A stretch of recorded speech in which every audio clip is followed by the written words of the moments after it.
ومن رباط الخیل، گھوڑے تیار شدہ جو اس کے لیے گھوڑے ہیں. اب کرو کیا اس کے بعد؟ ترہبون، ڈراؤ. ترہبون بھی عدو اللہ، اللہ کے دشمنوں کو ڈراؤ. اچھا ہم نے ایٹم بم کیوں بنایا؟ میں اس میں ایک بات ڈال لوں، ہائے اخرج عدو اللہ، یہ میں عام طور پہ گھر میں داخل ہونے سے پہلے یا وہاں جب شک دیکھتا ہوں میں یہ کہہ دیتا ہوں، میں یہ کہتا ہوں، لیکن میں لوگوں تک پہنچانا چاہتا ہوں کہ واقعی یار سمجھن دی بھی کوشش کرو. ضروری نہیں مولانا عزیز صاحب سے سمجھیں، اور کسے کرو سمجھ لو، قرآن تو سمجھ لو. فرمائیے. دیکھیں میں عرض کروں کہ قرآن کہہ رہا ہے کہ اب کس کو ڈراؤ؟ اللہ کے دشمنوں کو ڈراؤ. اچھا پاکستان نے جو ایٹمی صلاحیت حاصل کی ہے یہ کس کے لیے کی؟ پھر مت حاصل کرے. فوجی صلاحیت حاصل کی ہے، بڑے جٹ تیارے ہیں، بڑے بڑے ہیں، وہ کس لیے ہیں؟ وہ آپ کہیں گے اچھے مقصد کے لیے. اس سے دشمن کو ڈرایا جاتا ہے کہ نہیں ڈرایا جاتا؟ قرآن بھی یہی کہہ رہا ہے کہ تم تیاری کرو اور اللہ کے دشمنوں کو ڈراؤ. اچھا ڈر اور دہشت میں کیا فرق ہے؟ دیکھیے ایک ہے ڈرانا اور ایک ہے ڈرنا.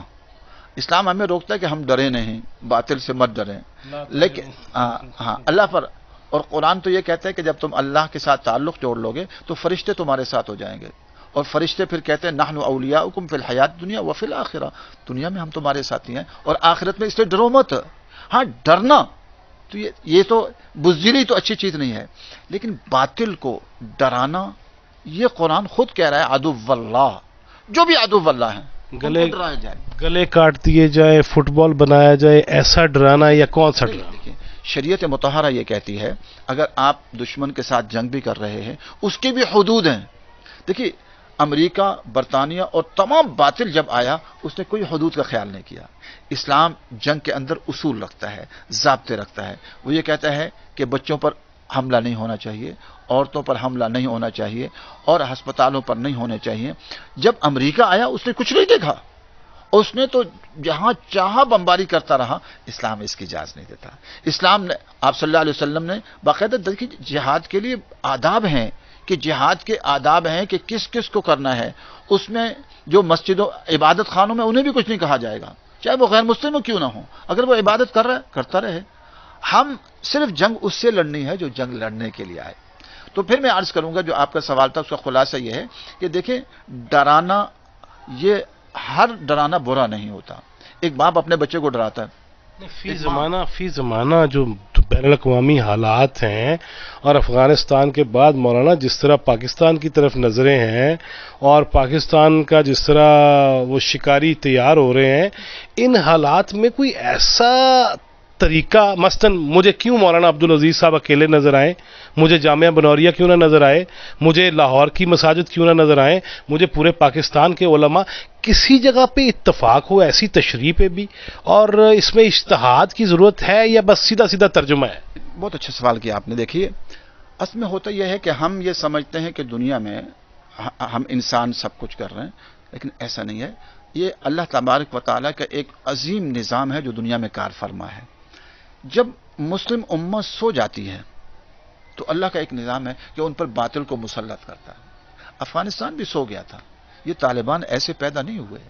طالبان کو اللہ نے پیدا کیا ہے اور اس طرح پیدا کیا ہے کہ ان پر مسلط کیا اللہ تبارک و تعالیٰ نے سوویت یونین کو اور امریکہ کو یہاں لا کے مسلط کیا. وہ اٹھنے کو وہ بھی تیار نہیں تھے. ابھی بھی طالبان میری نظر میں کمزوری دکھا رہے ہیں. ان کو جس طرح جرأت سے بات کرنی چاہیے پوری دنیا سے وہ نہیں کر رہے. اللہ تبارک و تعالیٰ کی سنت یہی ہے. مولانا وہاں انسانی بحران کی باتیں کر رہے ہیں عمران خان صاحب اور آپ کہہ رہے ہیں قوت سے کھڑے ہو جائیں، پلے کھ نہیں کیویں کرن گے؟ بہت اچھا سوال کیا. دیکھیے بات یہ ہے ہمارے پاس بہت کچھ ہے. اگر ہمارے سامنے اگر اسوہ حسنہ محمد عربی صلی اللہ علیہ وسلم ہے تو ہمارے پاس اتنا ہے کہ ہم سوچ بھی نہیں سکتے.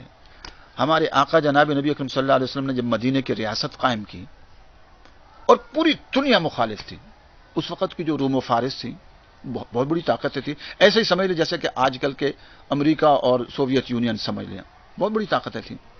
لیکن حضور صلی اللہ علیہ وسلم نے کس پر بھروسہ کیا؟ صرف اللہ کی ذات پر. پوری دنیا مخالف ہو گئی تھی اور دیکھ رہی تھی کہ یہ لوگ بڑھ رہے ہیں، عرب کے یہ لوگ بڑھ رہے ہیں. اب انہوں نے زندگی کیسے اپنائی؟ سادہ. اور آپ صلی اللہ علیہ وسلم نے سمجھایا کہ ان البزازۃ من الایمان، سادگی ایمان کا حصہ ہے. پھر کیا کیا؟ محمد عربی صلی اللہ علیہ وسلم نے جو زندگی گزاری، پیٹ پر پتھر باندھے، گھر میں 3 مہینے آگ نہیں جلی. اور ازواج مطہرات کہتی ہیں ہم چاند پر چاند دیکھتے تھے، گھروں میں آگ نہیں جلتی تھی. اگر آج بھی ہم اسوہ حسنہ اپنا لیں تو ہمارے پاس بہت کچھ ہے. ہمیں پاکستان کو بھی اب وقت آ رہا ہے، اتنا مقروض ہو رہا ہے، اتنا مقروض ہو رہا ہے کہ پاکستان بے بس ہو جائے گا.